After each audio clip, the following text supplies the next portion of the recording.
It does not have to be a new year, a new you. It just has to be a healthier you in the new year, you guys. Make sure you check down below in the description box where you can find the links to TLC products, including the ISOT, the Nutraverse, the Life Drops, the Resolution Drops. There's just so many things there to help you in burning fat and staying healthy. There's even the new immune tea, which I'm going to order. So I can't wait to try that. And I hope they get the sea moss back. But I do love the sea moss from Mint and Ocean. I'm sorry, it's supposed to be a commercial. Yes, okay? Get those TLC products from me. And do not forget that my biggest life change has been through Kiara LASHAE, Team LASHAE, ifyoucanmove.com. You guys get cute little outfits from Peja and Amari. You also check out Just Move supplements because she is helping us with the energy. Okay, this is the energy supplement. Love it. Okay, just got my protein. Gonna get me some after I work out. So yeah, y'all, down below in the description box, support. So you guys are always asking me where I get my glasses from. So I thought I would finally give y'all a real little ad, okay? Firmoo, I can't see, bitch. Okay, I'm just playing. I'm just joking. These are my new Firmoo glasses here. Super cute, right? They are prescription because I'm like totally blind. And I got these matte ones that I think are really dope. And I felt like they would go good with the fact that I no longer have hair. You know what I'm saying? But either way, you guys can use my link and give me credit and get you some glasses from Firmoo. Come on in. Sorry, y'all. Y'all know I'm weird. Whatever. Hey everybody, what's up? It's your girl Bondy Blue. So let's go ahead. Hey everybody, what's up? It's your girl Bondy Blue. Okay, follow me on Instagram and let's get into the video, right?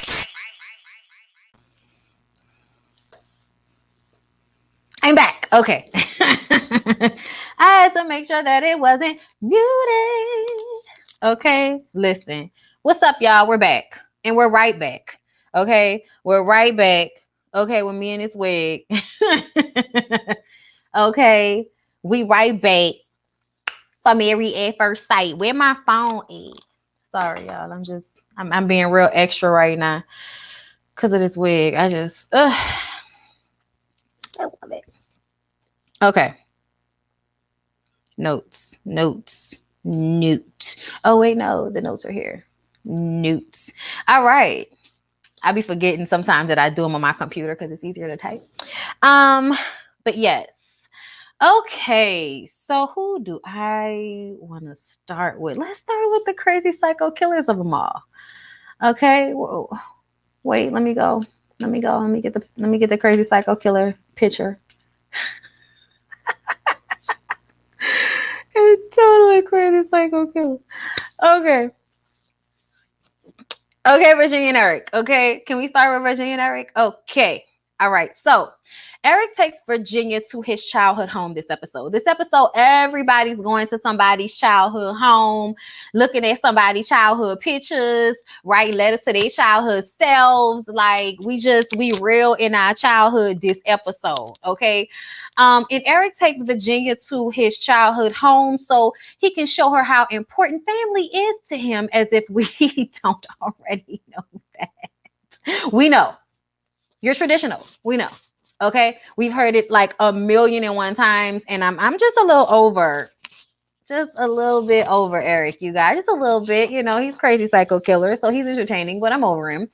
He shows her his medals. And when she says it's equivalent to a Boy Scout badge, he kind of gets a little annoyed. You know what I'm saying? He gets that crazy psycho killer look on his face. And then he kind of shrugs it off. Okay.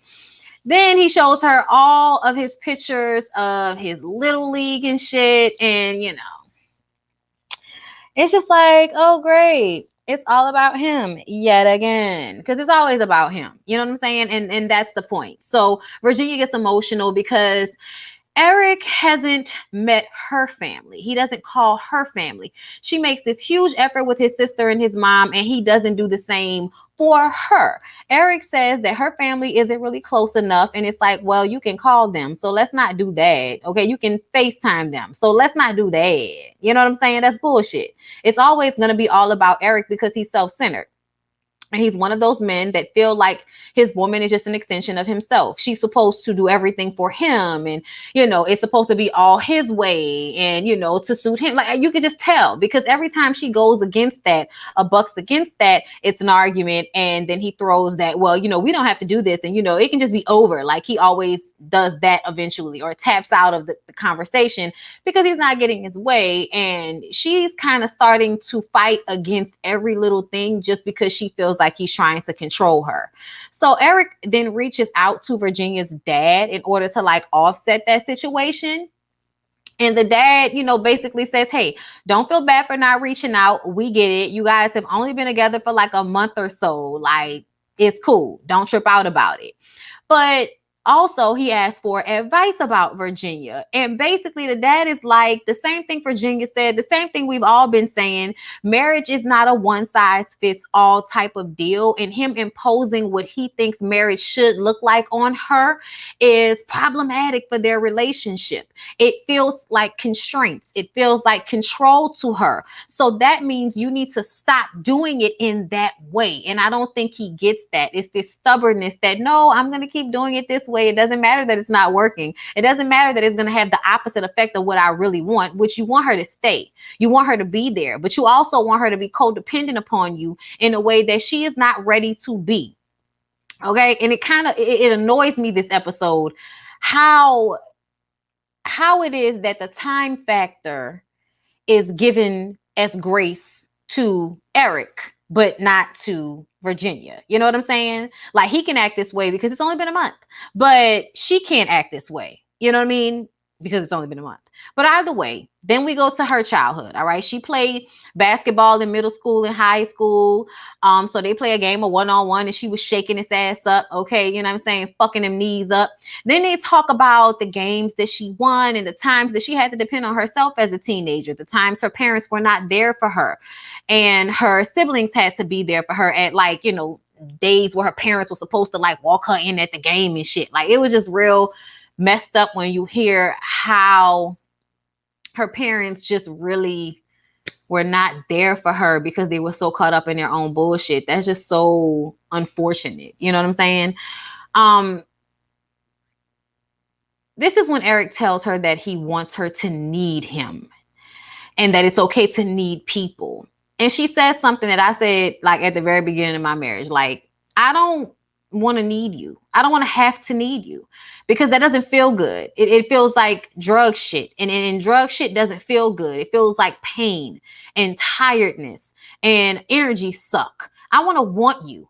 I want to like being around you so much that I want to be around you all the time. Not that I need to, but that I want to. And I feel like men who are their own person, who don't need a woman to be an extension of them, should be able to stand on their own 2 feet and look at themselves as just that, like a compliment to a woman coming into her life to benefit her, just as she is coming into his life to benefit him. And I feel like sometimes men think about that in a power play type of thing. Like it affects the power dynamic instead of affecting how much we are doing for one another in the relationship. You know what I'm saying? Because it's like, I can put parameters on what I'll do for you, but you need to be able to do everything that I request of you. And that's just kind of how it feels when Eric and Virginia are having their, arguments about things. But anyway, Virginia has drinks with Eric's sister-in-law, and this would annoy me, okay? Because she basically reiterated his issues, like, oh, he's really gonna be upset. And listen, I think we all understand that Virginia is being ridiculous about sleeping at other men's houses. Like, as a married woman, no, you're not gonna be out here sleeping at another man's house like that. That is kind of ridiculous. But when he's not home, I don't understand what difference it makes if she's home or not, if he's not there. You know what I'm saying? But I also feel like people don't want to have to feel like they have to worry about trusting you because you're constantly putting yourself in situations that it seems as if you could possibly get dig down by some other guy. You know what I'm saying? Especially by someone who is as insecure as Eric. Like, that's just what it is. This is your husband, bitch. He's insecure. So you're going to have to move around so that you don't annoy his insecurities. That's just what it is. You know what I'm saying? So I feel like until the situation arises, Stop talking about it. Stop putting parameters on every fucking thing until the situation arises. Okay. But ultimately, I do feel like Virginia is just fighting him trying to control her. It's not that she's really, fighting, oh, I'm going over there to sleep by somebody's house. No, it's more so, I don't like the fact that you telling me what I can and can't do. Motherfucker, I'm grown. You know what I'm saying? Like that, I think that's the mind frame that she's in because he wants to control so many things. And he acts as if it's only a little bit, but he's always coming at her. Like you coming at her about the dog. You come at her about where she should be living right now. You come at her about her friends. You come at her about how much she drinks. You come at her about how much she should be doing for you and your family. Like, no, you don't just come at her about little bitty things. You come at her about a lot of shit. And she's constantly having to shift and changed, and yet again, it's only been a month. But everybody wants Virginia to change who she is. But he can be crazy psycho killer. That's fine. They meet with Dr. Pepper, and they're sweeping shit under the rug again because that's all they do.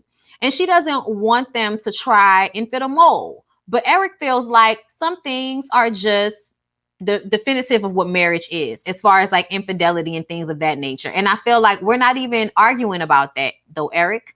The girl is not arguing with you about whether it's okay for her to go and fuck other people. Like that's not what the argument is about. And I feel like that's what he thinks the argument is about, which is ridiculous. But that goes to show that I think him and a lot of men often, like I said, see women as property. You know what I'm saying? So my property is somewhere she's not supposed to be. You know what I'm saying? My property is doing something she's not supposed to be doing. Like my property should be where I want it to be, where I know it's okay. Like, even though there's an area of that is love and care and all of that, there's also an area of that is control and seeing a woman as a piece of furniture in your life that you can move about as you see fit. Okay? And I'm just saying from their relationship standards and how I feel like, a lot of like toxic, crazy ass men feel about their women. But what? Message. But Dr. Pepper said the same thing that I said. So whatever. Later, they talk alone and he still has his standards. She says that he takes it defensively or offensively whenever she doesn't want to fit some standard that he has set for her. And he says that they're, just things that you don't do, and he uses her staying at her friend's house as an example. And she feels like, he's never going to compromise on anything. When she said that, that's when I realized it wasn't really about that thing specifically. It was about all of it. You know what I'm saying? And I do get it. He does come off like he just wants to control her more than anything else. Like, why are you trying to make it about her drinking when you're the one that can't hold your liquor? I don't think she's ready to be married. I don't. But I also feel like if they had put her with someone that was more carefree, if they had put her with someone who liked to go out and have a good time, if they had put her with someone who was more her speed, I think she would have been more willing to be married. But because they put her with someone who wants to be an old man and be at home when he's home, you know what I'm saying? And have his wife, be a fixture for him. And when I say fixture, I mean, he wants her to be in the way that he wants her to be. He doesn't want her to be herself. He wants her to be the way he wants her to be. And that's problematic for me. You know what I'm saying? But I don't think she's ready to be married. I just think that they could have put her with someone that would have made her want to be ready a little bit more. Because now I think he tries to control her so tightly that now it's like, no, I'm fighting against all this shit. Get off me. Like I feel like she's just fighting just to be fighting at this point. Eric only knows what he's taught and what he saw. He needs someone with a similar upbringing. I agree. I totally agree with that. Let's move on from them because they stress me out. But he did give Crazy Psycho Killer a few times, y'all. There was a look on his face that he gives whenever she says something he does not like. And I don't like it. And it makes me feel like I wonder what shit is going to be like when the cameras aren't around. And that sister-in-law saying the shit that she said made me feel like, that he's crazy and his brother's probably crazy. But you somebody that's okay with that shit. You probably like all that crazy shit. There are women, you know, toxic ass, little nice, oh, sweet women that like crazy ass men because those crazy ass men act crazy about them and they find that shit attractive and they try to act like that's not what it is. But that's why you with an old crazy, abusive, toxic ass dude and you looking at this girl like something is wrong with her because she don't want to, you know, be with another toxic, crazy ass dude too. Like, sorry, but that's just kind of how I feel about the situation. Let's move on to Vincent and Brianna. Okay, listen. Okay, come on, girl. Let's have hell like. Anyway, so Vincent and Brianna, she shows him some of her childhood dance moves, y'all. She used to dance back in the day, and she takes him to like a tap class and she taps for him, and he was like, oh, that wasn't that good. And I was just kind of like, it was better than your salsa. And I also feel like, do it. Because everybody always like want to talk about how, like, y'all, if you've never tap danced, you don't know how hard tap dancing is. Tap dancing is extremely difficult, and people have no idea how quickly you are moving your feet when you tap dance in order to create the sound. Like even just the clack, clack, clack, clack, clack, clack, clack, clack, clack, clack. That shit take a lot of like rhythm and coordination of your feet. So when he said that shit, I was like, do it. I want to see you do it. And then watch when you can't do it, you're going to be mad with your crazy ass. You best kill me. You best kill me. Looking ass. Okay. But yes, let's move on. So like I said, she showed him that she used to tap and they sit down and they talk. And they talk about how dancing was a dream for her. And she doesn't want to raise her children in a space where they can't follow their dreams and they're only worried about making money. And I understand that because I think a lot of people wish they had followed their dreams because they see people who have followed their dreams making money. So they feel like maybe if I had followed my dreams, it may not have been what I wanted it to be as a kid, but it would have still been what I wanted to do in a different capacity. And I would have still been able to make my money. Like you could have been a dance teacher. You could have taught dance classes online and made money doing so. Like it's a whole bunch of ways now to make money off your talents and off the things you are passionate about in this day and age. And I think that a lot of people that made decisions based off of money regret those decisions now that they see all of these different avenues to be creative and to have a following without someone having to co-sign it. You know what I'm saying? You know, somebody unreachable to co-sign it. But either way, I loved her conversation about that. And I also loved her conversation about how dance helped her be more confident in herself because as a darker complected woman, she felt a way growing up. Like she wasn't as pretty and always being compared to lighter skinned girls and all of that shit. And being a dancer and being graceful and beautiful in her movements, I'm sure made her feel good about herself as it should, because she really is like, you know, a beautiful girl, a beautiful woman. So I'm glad that she expressed that to him so that he could understand what her, you know, her feelings in her life is like, especially growing up in a DR. You know, they got their colorism issues. He may not have really stuttering through the conversation, but you know what she talking about. You know what she's talking about.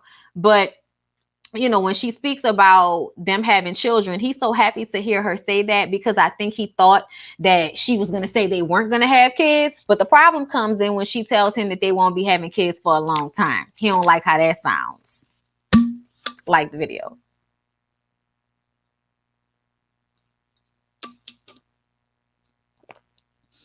Babe, you know what I'm telling you what it is? It's too thick. That's why I didn't drink all of it. It's too thick. The protein shake. Yeah. Yeah. It's too thick. It needs more milk. That's why I didn't drink it all.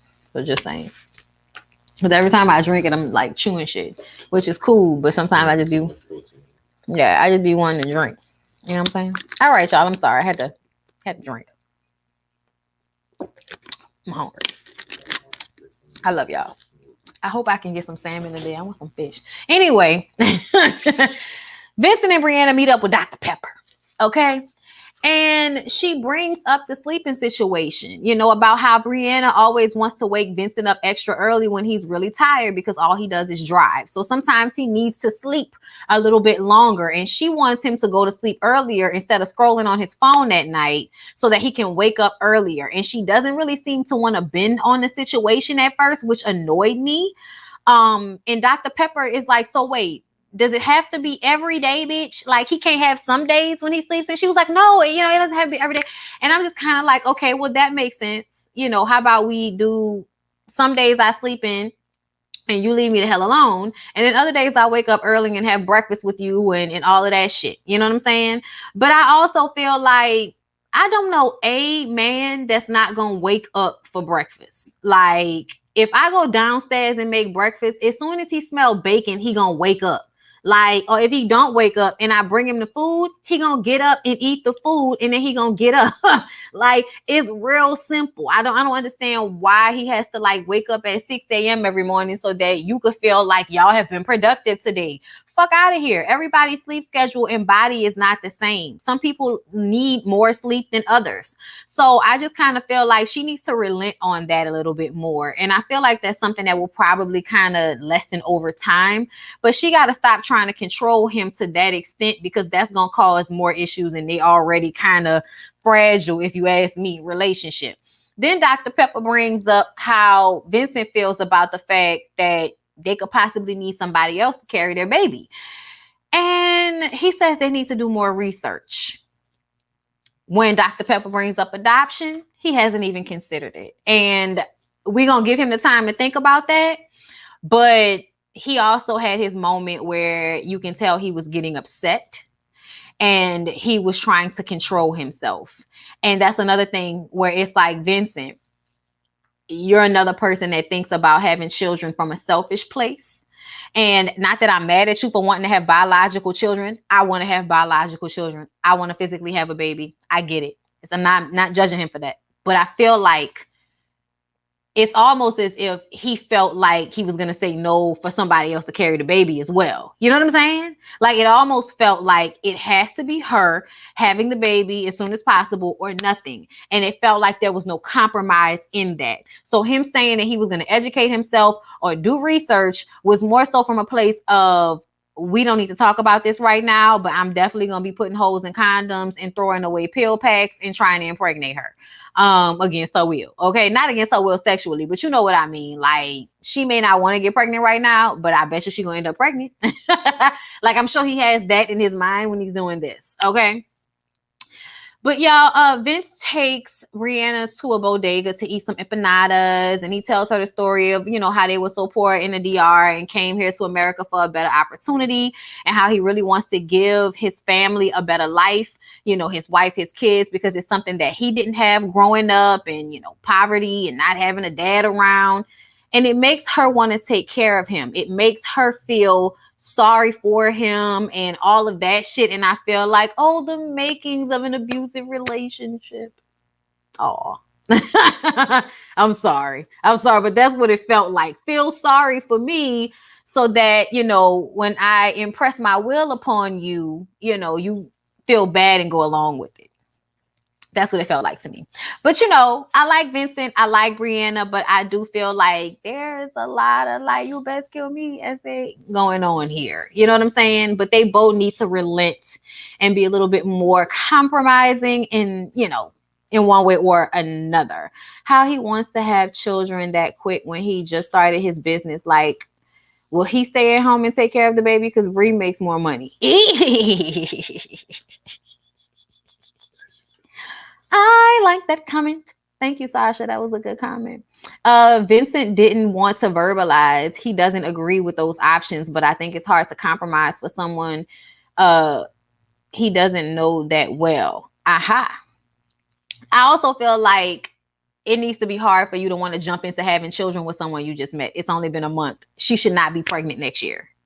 Like, y'all, a long time can be 3 or 4 years. I think you can give y'all's relationship 3 or 4 years before you jump off the deep end with let's have children. Y'all just met. That's all I want to say about that. Let's move on from Vincent and Brianna, shall we, people? Because there's not much to say about them. Who's next on my list? Oh, let's get to Ryan and Clara. Child. Natalie Nunn. Listen, I'm not going to keep them up here this whole time because their faces annoy me. Both of them. Like the video.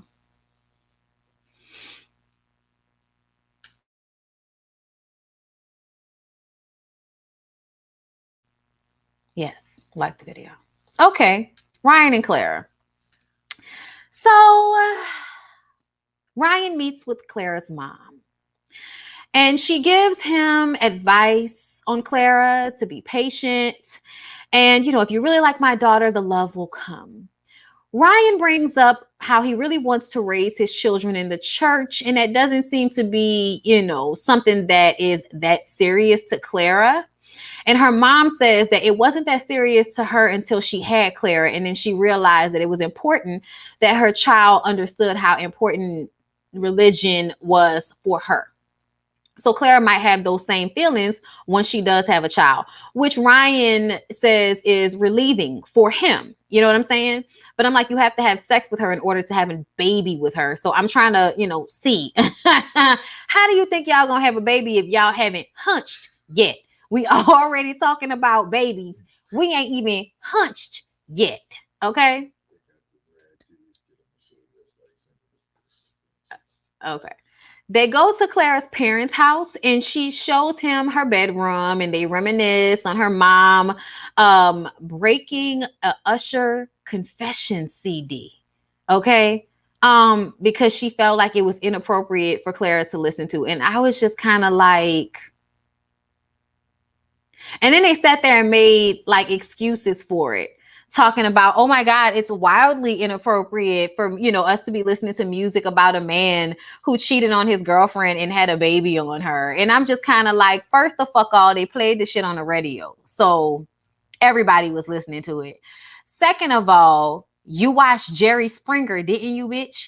Most movies, like everything, you know what I'm saying? Everything we watch is about relationships. So the fact that hint racism, hint racism, you broke the Usher confession CD, white lady. Oh, no, no, no, no, no, no, no, no, no, no. I'm not gonna do it.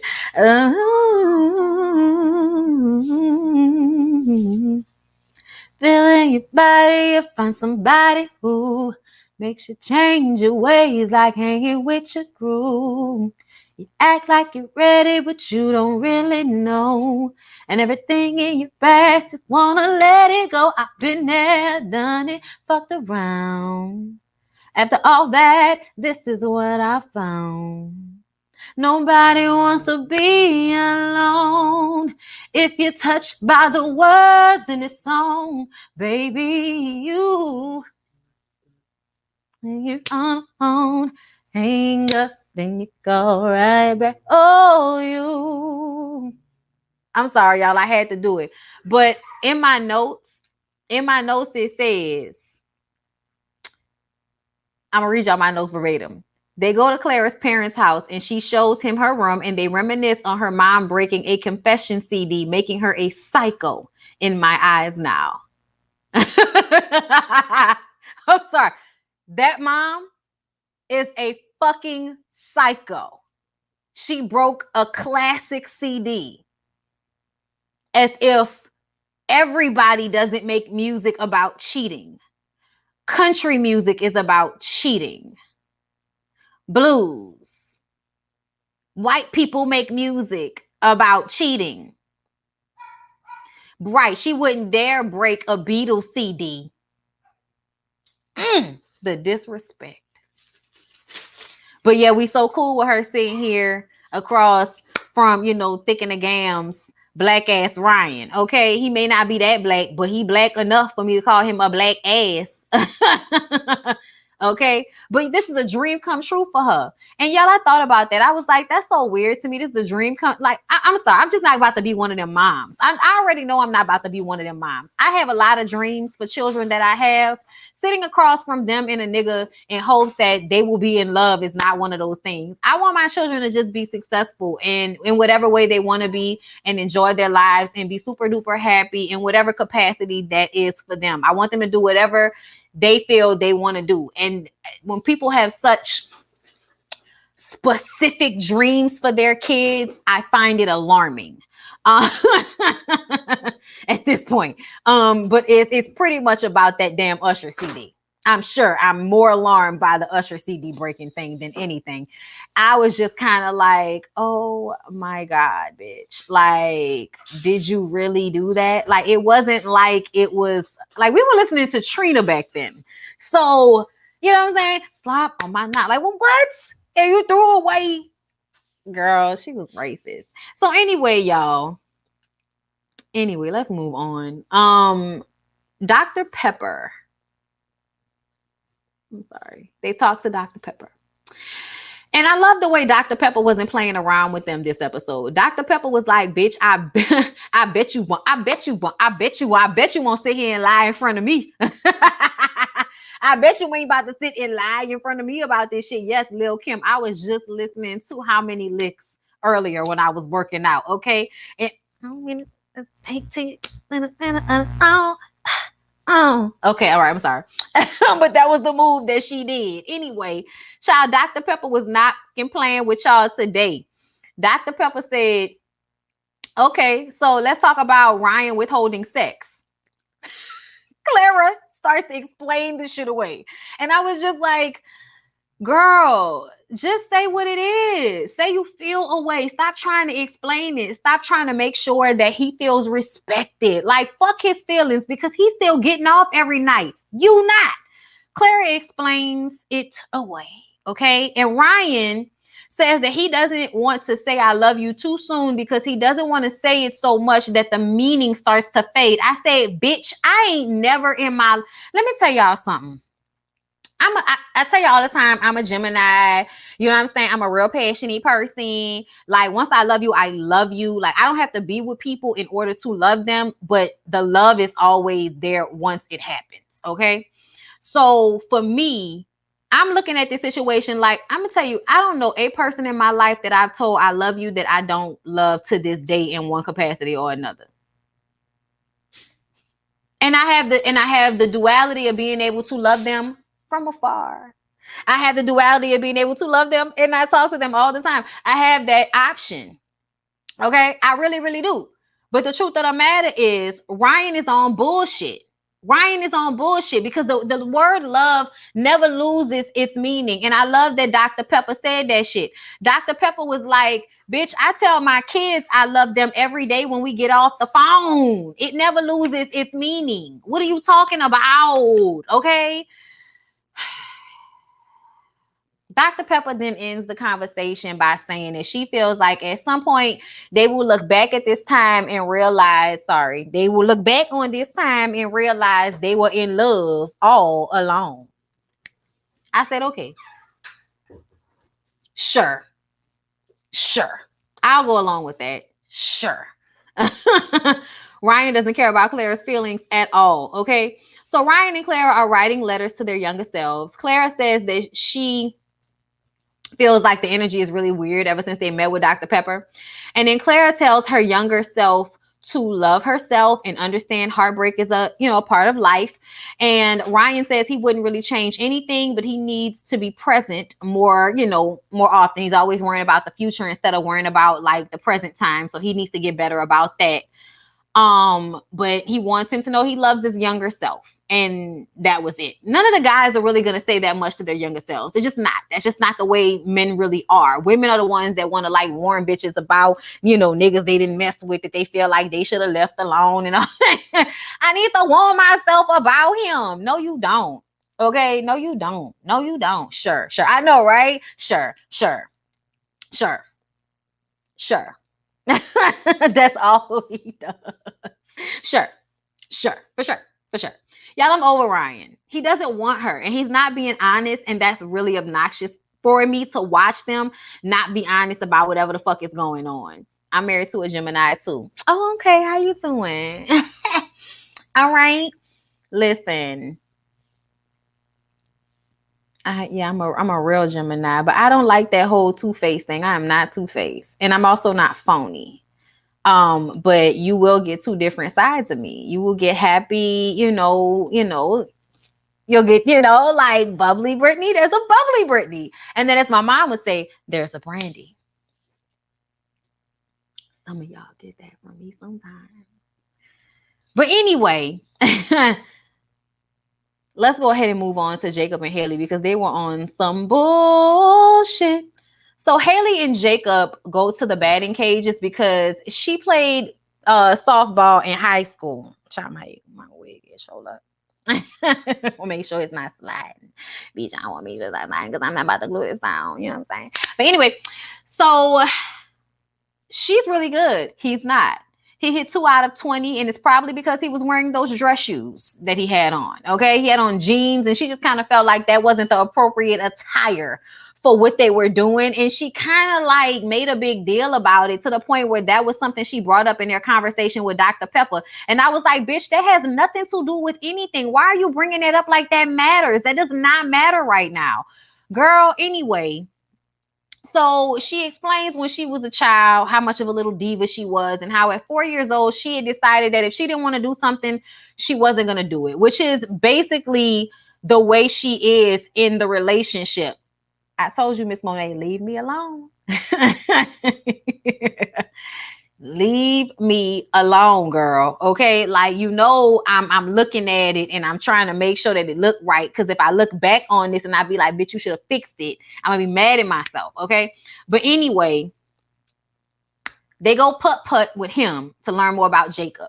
And Jacob kind of had a single mother that had to work at night. So in the morning or in the afternoon, she would like take them to go, like, you know, this pool and go putt while she would go inside and go to sleep. So that just goes to show that Jacob really got his shit up out the mud. Like, he didn't grow up with any silver spoon in his mouth or anything like that.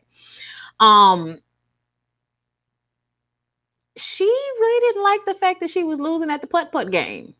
You know what I'm saying? And she pretends like she was letting him win. I'm like, no, you weren't. No, you weren't.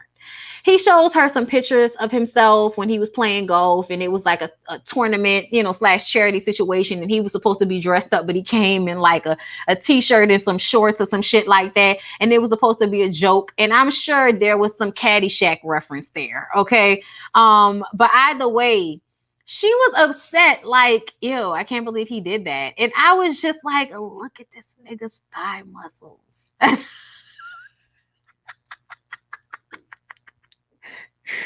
She doesn't deserve him. I was like, look at this nigga's thigh muscles. See, I don't know what it is about when you start working out, all of a sudden, when you look at other people that work out, you be looking at their legs like, you know, I want to see what those thigh muscles look like, man. I want to see what, you know, that side glute looks like. I want to see what the back of that leg looks like, man. And his muscles were so defined in his legs. And all she was worrying about was the fact that he had on a t-shirt and some shorts. And I'm like, girl, what? I was like, girl, what? She's so disappointing. She is so disappointing. Okay. Then she clowns him for losing the game. Child, whatever. Jacob and Haley write messages to their younger selves. And he says to his younger self, don't be a bitch. Embrace adversity and change and failure. Good luck. And thank you for continuing to play football. And I love that, because when she asked him why he didn't have more to say, he was like, well, I don't want to say something that might change a lesson I needed to learn. The forethought that this man has to know that there are some things that you just need to go through in order to be the person you want to become. I love that about him, like that type of forethought. And I feel like he may not always be the most vocal, but I think he says a lot of shit. And I don't know about y'all, but I laugh so much throughout their date scenes because he just be making jokes the whole time.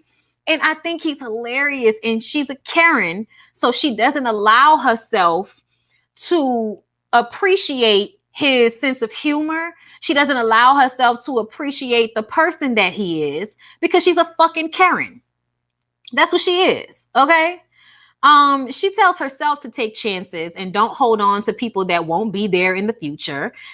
And a whole bunch of other shit I don't care about. He asks, what would she have told herself before they got married? And she says, you know, calm down and you have no idea what's coming for you, as if it was a threat. And then she asked him, what would he have told himself? And he said, I probably would have said, return the necklace. And then we get into this whole necklace conversation. I did not know about this. But apparently Jacob bought Haley an $800 necklace as a present, and she gave it to her mom. Her mom went back home to another state, and she never, had the necklace or the bracelet. It was a bracelet, and she thought it was a necklace. She never had the bracelet in her possession again. So not only did, when he first give it to you, you didn't even know what it really was, so you didn't even pay attention to it. Fine, okay. But then you let your mom take it and never got it back, and it made him feel away. It made him feel like she didn't appreciate the gift. So they meet with Dr. Pepper, and it's so uncomfortable, right? No one did, Bondi. No one did what? Thank you for the super chat. Hey, Bondi, thank you for your truth and wonderful spirit. My 10-month-old twins, Maya and Madison, love hearing your voice. Oh, hey, Maya and Madison. I love it. Okay, I love it. She never took it out the box. Oh, wow. It was a bracelet. All right. I'm sorry, you guys. It was a bracelet. I corrected myself. I actually have it in my notes as the bracelet that she thought was a necklace. But I just didn't read it right. Okay. But anyway, they go and talk to Dr. Pepper. It's uncomfortable. She brings up him dressing in dress shoes, which is trivial. And we all know it is. And I'm so glad that he said it was trivial. Okay. And then, she's assuming that he must feel uncomfortable when really you're making a big deal about the way he's comfortable dressing. Bitch, you're weird. Okay. Dr. Pepper says that obviously he feels hurt behind this bracelet situation, and you're being dismissive of his feelings. You don't even give a fuck about the fact that you've made him feel as if you don't care about his gift. And yes, it is tacky to keep bringing up how much you spent on a gift. But if a person never even showed you the consideration of having it in their possession, it means they don't care about it. They're not thinking about it. And she kept saying, well, I didn't even think about that. That's the fucking problem, Haley, that you don't think enough about the man to care about his gift or to care about his feelings concerning the gift. Then at the end of the episode, she gets on a fucking phone with her mama, who's also a Karen, okay? Karen Sr. gets on the phone with Karen Sr. and makes it seem as if he wanted the necklace back just because the relationship isn't working out, and that he just dropped a little $20 cap that she tried to compare to the bracelet, girl, onto her dresser without talking to her. So now she's like, Mom, can you send the bracelet back? Can you send that back ASAP? Because he's making a big deal about it again. So her and her mom have already talked about this bracelet. So please explain to me why the fucking bracelet hasn't been sent back yet, since y'all have already talked about it. And now it's so easy as a phone call and I'll put it in the mail tomorrow. Why couldn't you have been did that? This wasn't about him getting the gift back because he doesn't like you anymore. This was about you not showing any consideration for his feelings whatsoever. That's what this was really about. It wasn't really about the gift. Okay? And no, he did not want to spend $800 on a bracelet for your mama to wear. The way she called her mama and made it seem like that man really just wanted this shit back because he was being petty. He didn't even want it back. That was the thing. He didn't even want the fucking bracelet back. He just wanted her to have it in her possession to show that she gave a fuck about the fact that he thought enough of her to give her a $800 gift when he didn't even know her. It wasn't a little $20 gift that he got off the rack somewhere from Marshall's. No, thought, effort, money, and you just threw it in a bag and gave it to your mama like it meant nothing, and it meant something for him to give it to you. Ungrateful ass son of a bitch. Like, yo, I cannot. Dr. Pepper was about to go off on her if she started crying again. You could tell, and she always wants to start crying so she could be the victim. And then she get mad when that man go off on her ass. Dr. Pepper has been coming through with the reads lately. Yeah, she was on point this whole episode as far as I'm concerned. This whole episode. Exactly, Bondi. He wanted you to care about it. Wear it. Like, he just wanted you to care about his gift. It was an extension, and he even said it. He felt like it was an extension of how she feels about the relationship. You know what I'm saying? It's not even about the necklace. Like, the man built a pool, a sauna. I'm sure $800. Yes, a lot of money, but he got another $800. You know what I'm saying? Like, Jacob seems like somebody that is taking care of himself in a way that he's not going to, for one, spend money frivolously, or, you know, for two, he got it. It ain't about that. You know what I'm saying? It's about the thought. And she has no forethought for him whatsoever. She's a Karen. Her fucking mama is a Karen. And they made me mad with that phone call at the end. Like he was the problem. Like he was the one that was wrong. No, bitch, you was wrong. You should have been got that. You should have never gave that shit. You should have put that shit on as soon as you got it. You should have put it on. That way it would have been with you. I don't want to hear that shit, because I got gifts the day I got married, borrowed, blue, put that shit on. As soon as I said, okay, put it on. You was getting dressed. You had people helping you. I don't want to hear that shit. Haley's an asshole. Haley's a Karen. She's a Karen Jr. and she's an asshole. You can be looking for her to call the police on you and, you know, a neighborhood near you, an internet blog near you. Yeah, it's a lot of Trump supporters on this show. It's a lot of Trump supporters on this show. I see them. Bitch ain't fooling nobody. Bitch ain't fooling nobody. Having drinks and hanging out with the black people on the show. Bitch ain't fooling nobody. You know what I'm saying? But anyway, y'all, I'm done. That's all I got to say. I hope I'll see y'all tonight in the ladies' first panel, you know. And I can't wait to hear what the other ladies have to say, because so far I've only seen Jay Lee's video about this, but I haven't seen what Jamie or Niecy have had to say. And I can't wait to hear, you know, what they have to say about it. I see next week they all taking a trip.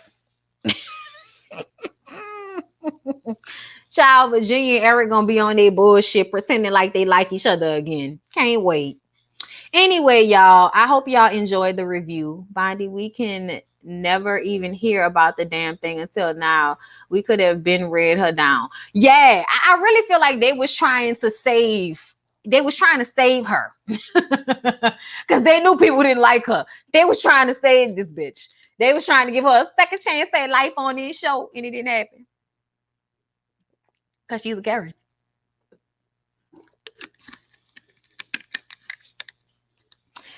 You received the super chat at the end of the last live from Tracy Smith. Thank you, Tracy Smith, for the super chat. I appreciate you, love. And Portia goes live at 8 p.m. Eastern. Oh, all right. So that's 7 p.m. my time. Yeah. Jay Lee corrected me in our DMs. I thought, you know, I don't know why I was thinking, you know, 8 p.m. Eastern means 9 p.m. I don't know why. My mind is baked. There you go.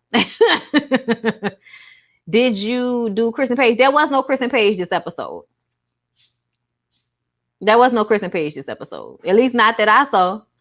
But anyway, we enjoyed. You look great. Thank you so much. I appreciate you. I'm glad that you enjoyed.